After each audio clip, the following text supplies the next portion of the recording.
नवरात्रि के व्रत कैसे करें? आज की वीडियो में हम इसी विषय पर चर्चा करेंगे। वैसे तो नवरात्रि साल में 4 बार आती है, लेकिन 2 बार की नवरात्रि गुप्त नवरात्रि होती है, जिसको गृहस्थ लोग नहीं करते हैं।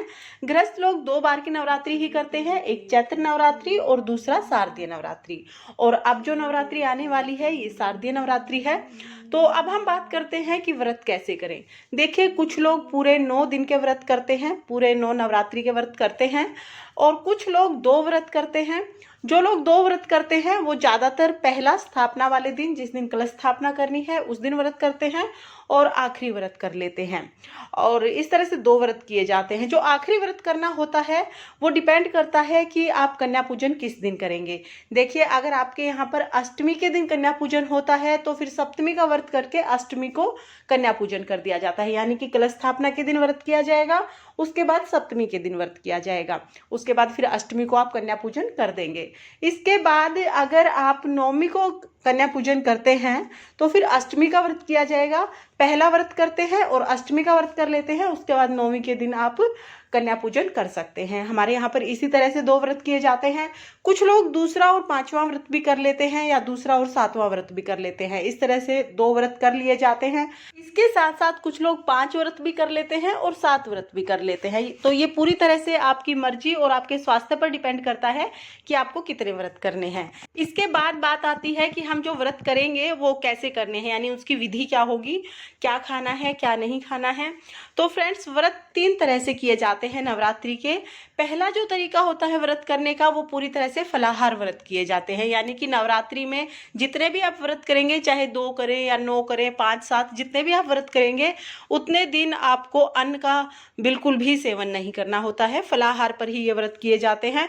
फलाहार में आप कुट्टू का आटा खा सकते हैं, और सिंघाड़े का आटा खा सकते हैं, अरारोट का आटा खा सकते हैं, और इसके अलावा शामक के चावल खा सकते हैं, कोई भी फल खा सकते हैं, और साथ में ही आप डेयरी प्रोडक्ट्स जैसे दूध से बनी हुई कोई भी चीज़ खा सकते हैं। ये चीज़ें खाई जाती हैं। इसके साथ ही जो दूसरी प्रकार के व्रत होते हैं वो एक टाइम भोजन के व्रत होते हैं। कुछ लोग नवरात्रि के व्रत करते हैं तो पूरा दिन फलाहार करते हैं, यानी कुछ लोग फल खा लेते हैं, कुछ नहीं भी खाते हैं, लेकिन वो लोग एक समय भोजन कर लेते हैं। नॉर्मल जो भोजन होता है बगैर प्याज लहसुन का, वो एक समय भोजन कर लेते हैं। इस तरह से व्रत करते हैं। इसके साथ ही जो सबसे कठिन व्रत होते हैं, वो ये जो तीसरा जो तरीका है, ये सबसे कठिन होता है। इसमें पूरा 9 दिन लौंग और इलायची खाई जाती है, यानी कुछ लोग 1-1 जोड़ा लौंग और इलायची खाते हैं, कुछ लोग 2 जोड़ा लौंग इलायची खाते हैं। तो इस तरह से व्रत करते हैं और पानी पीते हैं। तो इस तरह से व्रत किए जाते हैं। ये व्रत जो लोग मन्नत मांगते हैं, ज़्यादातर वही लोग करते हैं, लौंग और इलायची के व्रत। और ये व्रत सबसे ज़्यादा कठिन होते हैं, क्योंकि इसमें बिल्कुल भी फलाहार नहीं किया जाता है, कुछ भी नहीं खाया पिया जाता है, सिर्फ पानी, लौंग और इलायची। तो इस तरह से व्रत किए जाते हैं।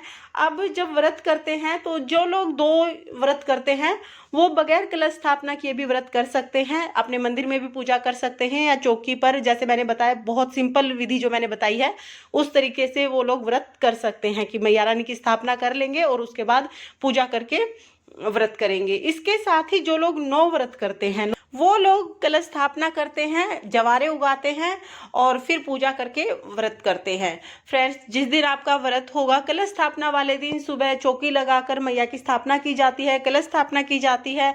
कुछ लोग नवग्रह की स्थापना भी करते हैं। तो पूजा कैसे करनी है, इसका वीडियो चैनल पर आ चुका है, आप वहां से देख सकते हैं। पूजा करने के बाद दिन में जो लोग फलाहार के व्रत करते हैं वो दिन में फलाहार कर सकते हैं। नमक का सेवन नहीं करना होता है, जो नॉर्मल नमक होता है वो बिल्कुल नहीं खाना होता है, इसमें सेंधा नमक खाना होता है। और जो लोग एक समय भोजन का व्रत करते हैं वो शाम के समय भोजन कर सकते हैं, लेकिन उनको भी प्याज लहसुन का सेवन बिल्कुल नहीं करना होता है।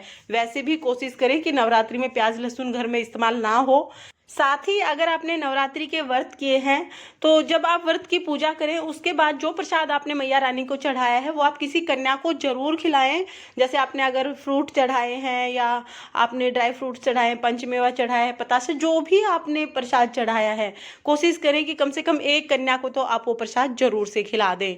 इसके साथ साथ जब आप कन्या पूजन करेंगे तब तो हमें 9 कन्या को जिमाना ही होता है। फ्रेंड्स, ये थी नवरात्रि व्रत के विषय में कुछ जानकारी जो मैंने आपको दी। अगर आपको ये जानकारी पसंद आई हो तो वीडियो को लाइक करना